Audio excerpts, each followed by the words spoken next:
Grabe, ang daming ano.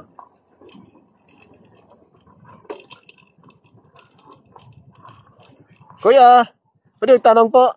Anong barangay ito nito, kuya? San Miguel, San Pablo, no? Salamat. Solidad. Salamat po.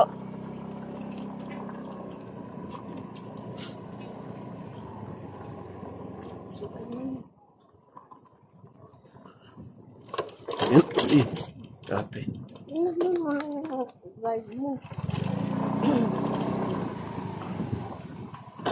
Butas. Hindi tayo suminto lang. Yan. Pinanod pa rin ang tubig ulan, mga kabayan. Yan o, yung daan. Parang kulang tayo sa hangin. Kaya yan, pwede na pala madaanan dito.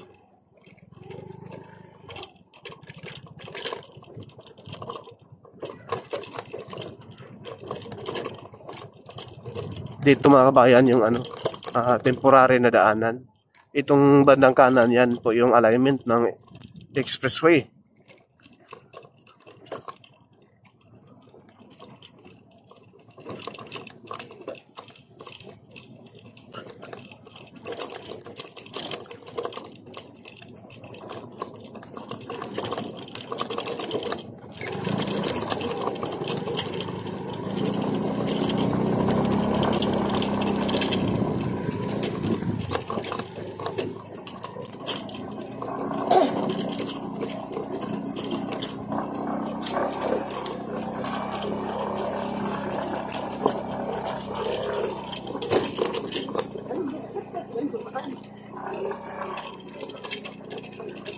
So,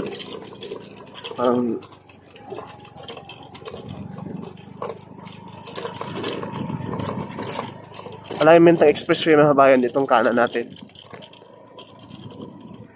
Ang taas na ng tambak.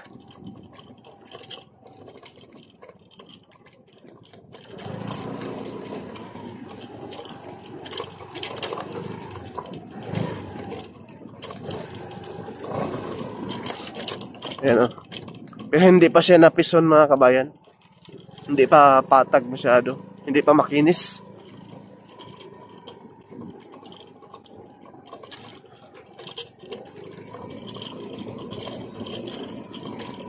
Dati yung pumunta tayo rito, medyo ano pa siya,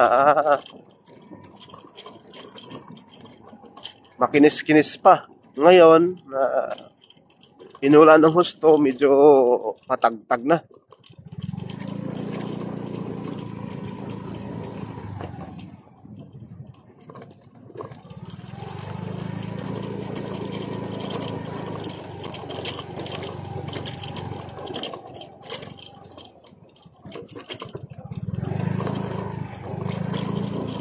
Buti na lang walang init masyado.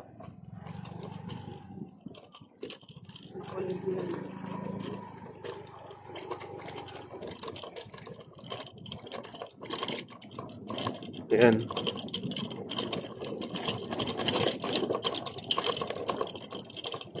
Lalim na yung brake. Kailangan ka nang ipaayos.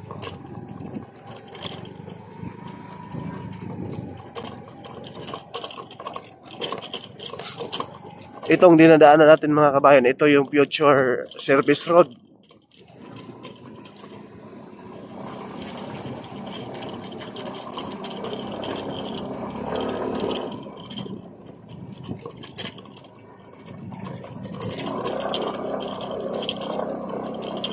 Ang taas na. Ang tambak nito mga kabayan, kalibel doon sa mismong parang tulay doon sa unahan.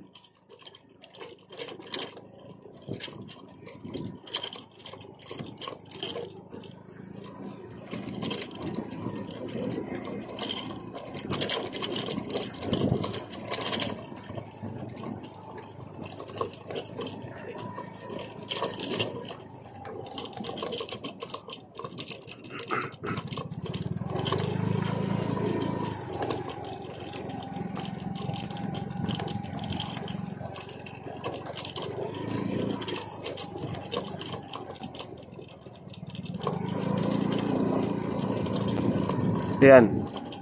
Kailangan maano nila yan, level nila yung lupa dyan. Mahabol nila yung alignment na yan, mga kabayan. Yung sa taas. Pinakatutok ng tulay na yan. Tatambakan pa to, mas mataas pa.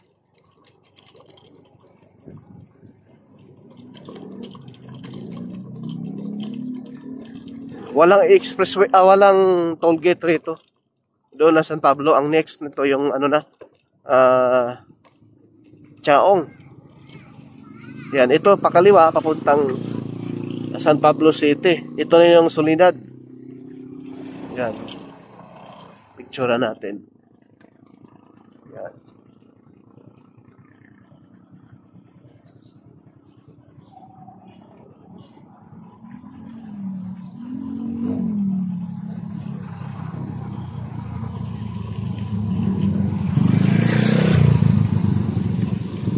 Dito tayo.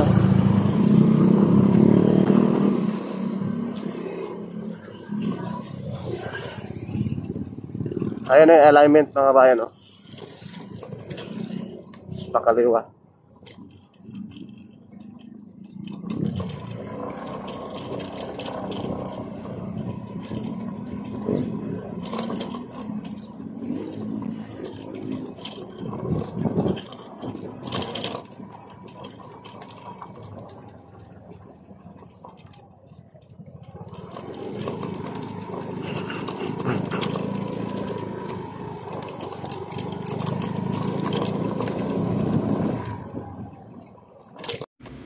Yan na po yung alignment, mga bayan. Diretsuhin natin. Yan na po yung sa mula rito hanggang Chaong, mga 10 kilometers pa yan, mga kabayan. Mula rito. Ito na yung area ng Soledad, no? Dito sa San Pablo City, Laguna. Yan, ito na po yung alignment. Then, dito sa area ito ay piso na rin po, no? Ayan. Pero tatambakan pa ito, mga bayan. Kailangan mahabol yung level, yung kaganina yung may tulay. Yung pinakataas noon, yun po yung hahabulin ng kontraktor nito. Pagtambak nito mga lupa. Pakita ko lang po, mga bayan, yung pinaka-alignment nitong SLEX-TR4. Approaching tayo sa Chaong, Quezon. Ayan po, mga bayan, yung alignment dito. Tatambakan pa rin to itong area na to, mga bayan. Pakita ko po yung aerial view may konti, no? Para masilayan ninyo yung taas. Abangan nyo rin po, mga bayan, yung ating update doon sa mismong Chaong, Quezon, no? Ayan. Ito, sinadya po ito, mga bayan, na tinagalan dahil po para yung lupa lalong bababa, lalong titibay, no? Kasi pag umulan, lalong madidikdik yung lupa dyan sa mismong alignment ng expressway. Para ito yung pangmatagalan na expressway, mga kabayan. Ayan po yung alignment. Diyan sa unahan, paliko, pakaliwa, Chaong na po.